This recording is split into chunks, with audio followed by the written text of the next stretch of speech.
Hello and welcome to another devlog for a world of ice and fire. So the other day I managed to hurt my neck whilst working on my PC, and it wasn't too bad, but then I got asked to work last night.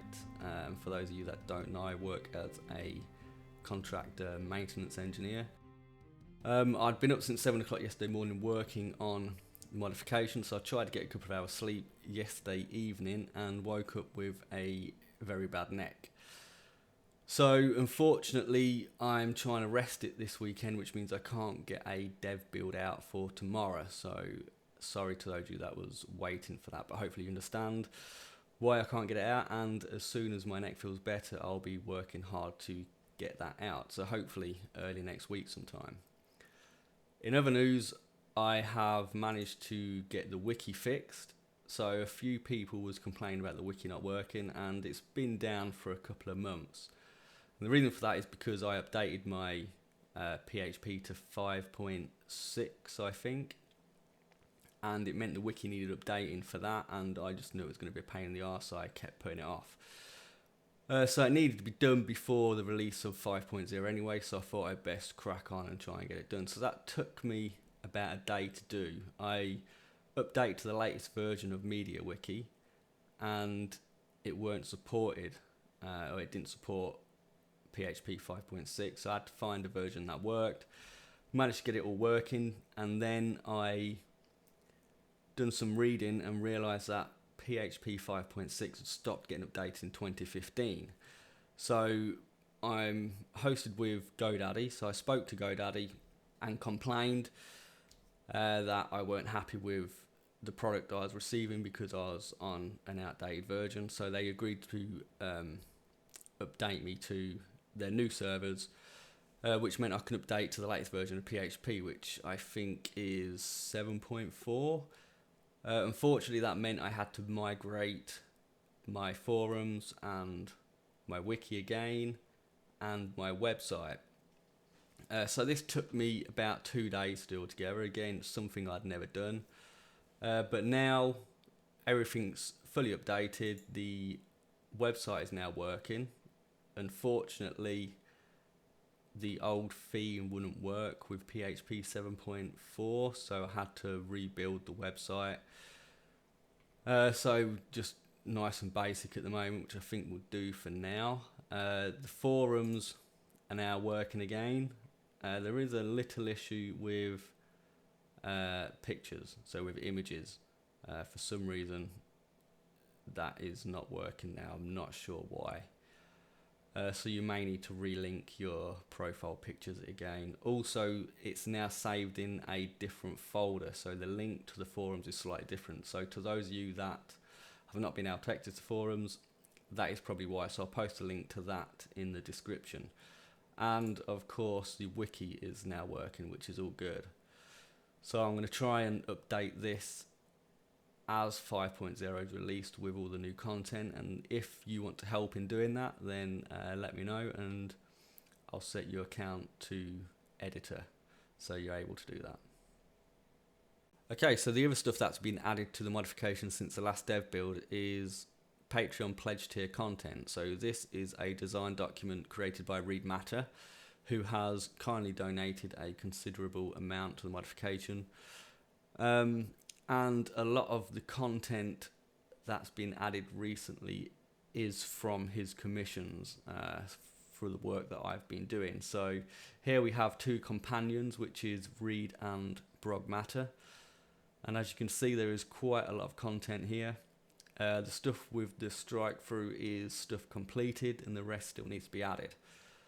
So I suspect at least a couple more days to get the rest of this stuff added. There's a lot of new triggers here, a lot of extra interactions through companions, so it should be pretty cool. Next we have a new companion from Tages Grey, who again has donated quite a lot to the modification, and a lot of the armors you see created by Velium has been commissioned by Tages Grey, so a big thanks to him for that. Speaking about armors, here are some of the new Golden Company armors created by Velium. So if you choose the TV version of the game, you will now get the opportunity to hire a mercenary company of the Golden Company on the map, similar to the other companies that we currently have.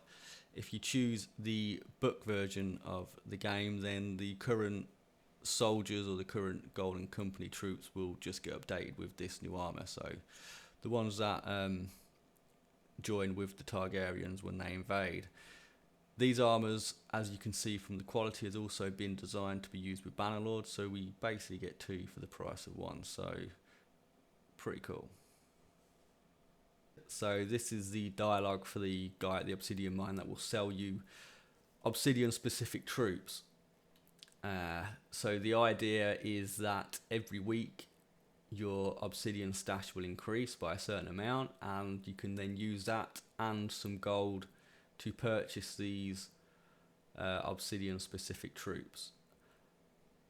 You can see by the look of these troops that we've tried to go for a Northern Cross Dragonstone kind of look. The idea is that obviously you're going to be fighting in the north, so you want it to be relatively warm. And because the Obsidian Mines are on Dragonstone, you'd expect the armour and equipment to be similar to that of what Dragonstone or maybe even Stormland's troops would use. So that's why we've gone for the look as this. Something else added to the game that I'm sure a lot of people will be happy about is the removal of the wound system. So this is a one-time choice that will be made at the start of the game when creating your character, so you won't be able to, toggle it on and off throughout the game. So you have to, think long and hard about if you want this on or not. Obviously, I'm a man, so I will choose to leave it on. Next, we have a Essos start. So now you can start in Essos, but as you can read, it will forfeit the main quest line. So if you want to play the main quest line, then you have to start in Westeros. Currently, if you start in Essos, there is no backstory or anything as such. There's no extra quests for that, and I'll just demonstrate what happens now so you can see. Right, so there you go. This just the text that pops up when you want to start in Essos. And we just start off near Volantis, so that's basically it. So just a basic start there, and I think it just gives the players the opportunity to do something a bit different and a bit more choice in how they want to play, which is always good. Okay, so finally, just a few more things I wanted to talk about, and first up is the official A World of Ice and Fire Discord. So that is currently up to 534 members, so a massive thanks to all you people that have joined and that take part in discussions over there. My YouTube is up to 1,375 subscribers, which again is pretty awesome, so thanks to everyone that's subscribed, and let's see if we can make that up to 1,500 or even 2,000 before Christmas, which would be pretty cool. Our Patreon is up to 76 patrons at the moment. I think there's been 214 patrons altogether that's donated towards the modification. That's without those people that's donated through PayPal, so that is really, really cool. And a massive thanks to everyone that's donated so far. It's you guys that help keep the mod going. You're the ones that make the mod so much better, and I don't think the mod would be anywhere near as good as it is without those that have donated, so thanks to you lot. A special mention to Read Matter, who has donated a considerable amount more than everyone else towards the modification. A lot of content from 5.0 has gone in thanks to him and previous versions of the modification. He's also known as Fallen Lord on a mod database. Also Tages Grey, who is a very close second, and a lot of the armours created by Avelium, as already mentioned, has been commissioned by Tages Grey, and he's also joined our dev team for the upcoming Bannerlord release. So he will be in charge of all the lore for the map and for the new troops and the new cultures and whatever else. So we hope to incorporate the whole of the known world in Bannerlord, and he is in charge of making sure we get as much information on that as possible so we can make it as good as possible. A couple more mentions is Robert I. Daniel. a lot of the previous armors created by Kragrim was commissioned by him. So that was in the early stages of the modification, so a big thanks to him for giving us that initial boost. Also the moderators on our forums and on Discord, and obviously everyone else that's donated. So I'll probably do a separate video on this because, as you can imagine, there's quite a lot to go through, quite a lot of people to mention, so I think I will do a separate video thanking all of you people.